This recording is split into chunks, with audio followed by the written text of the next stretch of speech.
Jeff, we're in I don't want to say perhaps a fraught moment. I mean, there's a lot of negative view of AI overall, a lot of it concerning job losses. Yeah. And when I listen to you and the productivity gains that conceivably could come about as a result of success, I do wonder, do we lose jobs as a result of this, given you're going to be taking the manufacturing process and sort of doing it in a very different way?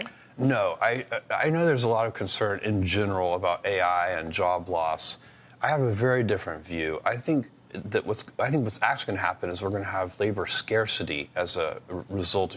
People are going to have to work hard. You said that with Andrew a few weeks ago when and you I really believe talked to him. it. Why do you believe that? I know why people are pessimistic. They're pessimistic because a bunch of smart people are telling them to be pessimistic, but those people are wrong. This is going to be when you have productivity, and this could be very significant productivity in the economy.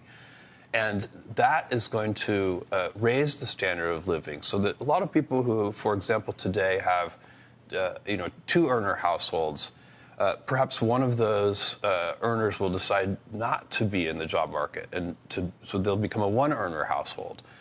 Maybe some people who are working overtime will stop working overtime because they don't want to work overtime. So there's going to be, when you have that much productivity in the economy, that is the basket of goods that people can afford on less goes money up. goes and you think the rewards will be shared in that way? I don't want to get into the wealth discussion. You've already had that. So, no, of course, this is, if I take you back to the plow, they can't help but be shared that way. These inventions drive fundamental progress. Somebody invents penicillin, and it does help everyone. Somebody invents, solar cells, and it does help everyone. And so on. The iPhone doesn't get reserved for just a few people. It's not how it works.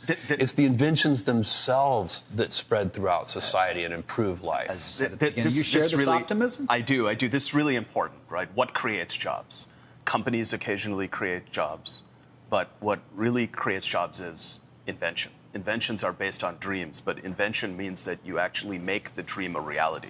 The more that we invent new objects, new industries, we can have a proliferation of engineers everywhere because conceivably my dreams can now come true. I mean, yes, we will create more. Because we're not going to have workers jobs in manufacturing plants. That's already being automated, isn't it? I mean, a lot of it is automated already, but we will have more engineers. We will have more jobs in engineering and manufacturing as a result of inventing more.